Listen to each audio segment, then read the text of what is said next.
Hi. Hi, everybody, and welcome.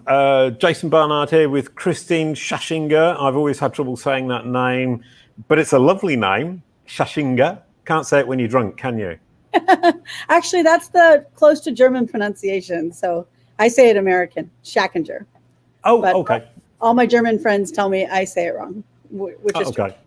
Well, lovely to see you again. We last met at PubCon last year, sitting by the pool, chatting about EAT and various other things, and that was absolutely lovely.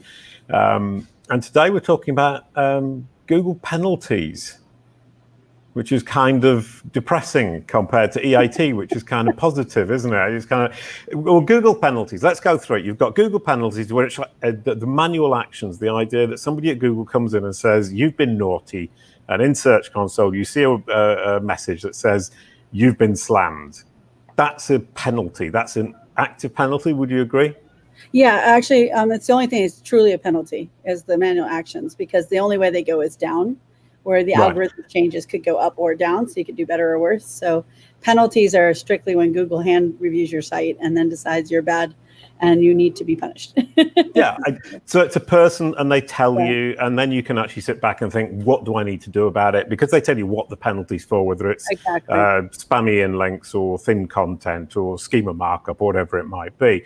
And the next one is filtering, which I've always found interesting, because kind of like how these filters work is algorithmic filtering of sites that the algorithm thinks isn't good, but nobody at Google, no person tells you or actually analyze it. It's the algorithm who does it, and there's no way of knowing. Right. Well, and I call them devaluation just because I feel it's like a little different than a filter, because you're actually I'm going to say score, which is it's not the correct term, but easiest way to say it, has been devalued. Like your overall quality site is lower, so you're not doing as well. That's usually when you want somebody like myself or another SEO who specializes in site recoveries to come in, because we are able to identify whether it's really an algorithmic devaluation. Sometimes it's seasonal. COVID is sending people's traffic all over the place. So you need someone who's done a lot of them to know the difference. And then it's also helpful when Google says that a algorithm ran. They don't always tell you, but with the core updates, they do tell you. So yeah, I mean, coming back a step, I mean, COVID has kind of thrown everybody off tracks. I mean, kind of some things you're going, we've just never seen this before, so we don't really know. But what I like about experts like yourself and myself and all the people we kind of hang out with at these conferences is you have that intuition, you have that experience that allows you to actually make probably a better judgment about whether it's actually something fundamentally problematic about your site or a particular problem with this new situation that we've never seen before. Yeah, very true. And I even have like a client who is suffering from a manual action and algorithmic devaluation at the same time. And all of a sudden he had these huge spikes in traffic and he was like all excited. And then I realized when I went in and looked at it, like, because that was odd, because the other things hadn't been fixed yet, was he was selling Clorox wipes on his site. And during COVID, it sent the Clorox wipes through the roof, 40,000, sessions a day for Clorox wipes. Yeah. And now that's gone away. And so now his traffic's back to normal. But yeah, I think you need someone who knows the difference between what is an algorithmic devaluation and what's not. Yeah, I mean, one thing is to not freak out every day when something changes on that particular day.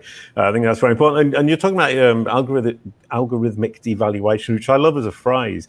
Gary Ilias was talking about the ranking system. You're talking about scores, which isn't a fair, which you said yourself isn't a fair way of saying it. But they talk about bids. They're talking about the bid to the value that this result can bring to users. And what he was saying is once they've got that ranking, of the initial ranking for the algorithm, they have a secondary ranking which actually just filters out, and I suspect that's what it's for, which is where some results which could potentially be top suddenly get pushed down because they've got some kind of problem that the algorithm has identified. Sure, and every algorithm that has a name usually focuses on something. Yeah. So Penguin was over optimization and links, Panda was thin content, and core updates are core ranking factors. Which is lovely. Yeah, and signals.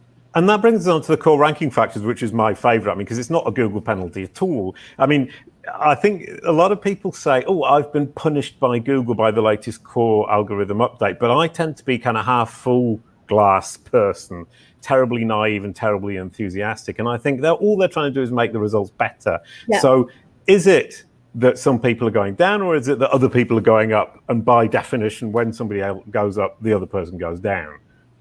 It is, but these ones are more punitive than a normal update. They're more like a Panda or a Penguin. So, but you didn't violate the terms of service. So like in Penguin, you over-optimized the site, you violated the Webmaster Guidelines. Panda, you had thing content, a violation of the Webmaster Guidelines. In this one, what I'm seeing in the sites I'm recovering is they are devaluing sites for things that have been on the site for years, issues that have been on the site for years related to crawling, index, and query relevance. And so, so a site I'm working with right now had 2-minute page load times for 5 years and had their best traffic ever. And then, we fixed that, and now they have got 60% of their traffic back.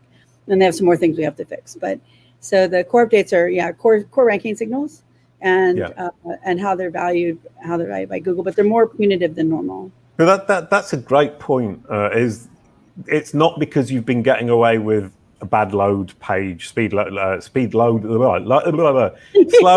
page load time for years and years that you're necessarily getting away with it today. And the idea you say, well, I've been getting away with it for years, so it shouldn't change anything, is completely false.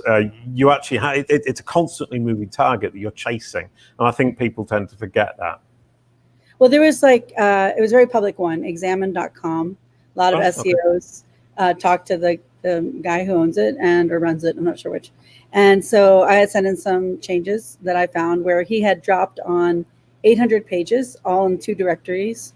And so I went and did a technical analysis of those 800 pages, found that he had redirect loops on all 800, and he had an old page speed module from Google that was 5 years out of date and adding 30 seconds to the load time. So he recovered on the next update after he fixed those things. And I asked him, did he do other things that people sent him?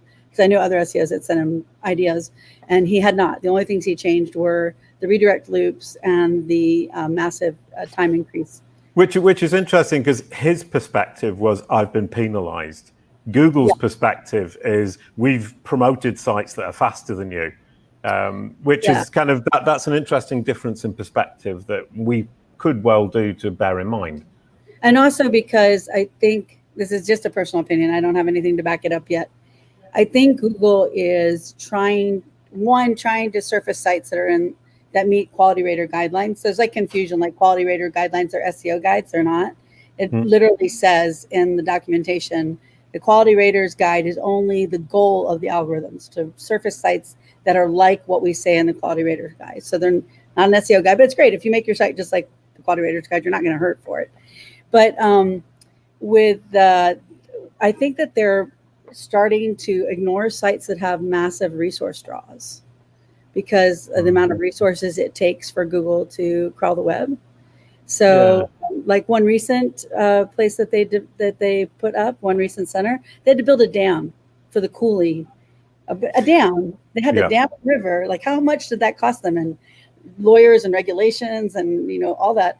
Dam the river so that they could get enough water to cool the center. And I think that's a really important point, is we forget that when we're slow, when our HTML is bloated, when our site is badly organized, we're costing Google money.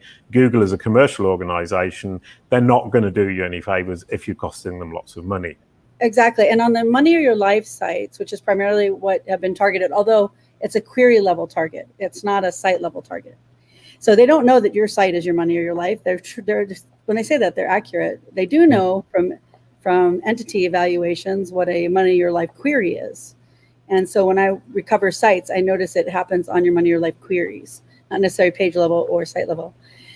So those sites, a lot of those sites were like .govs and .edus and .nets, and they had terrible SEO, terrible coding, but they had important information.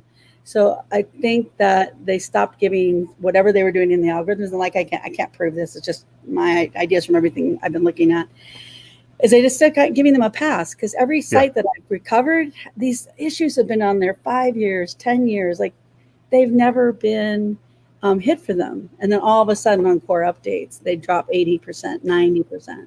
Well, I think what that comes down to, the conclusion that I would draw from that is, if you've got something that's really rubbish on your site, be it site speed, thin content, internal linking, inbound links, whatever it might be, you're going to get hit by either a core algorithm update or a filter, or worst case scenario, manual penalty.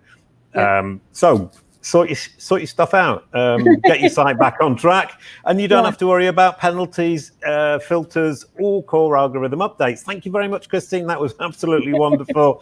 I'll back to the office, as it were, in SEMrush. See you later. Thanks a lot. Bye. Bye-bye.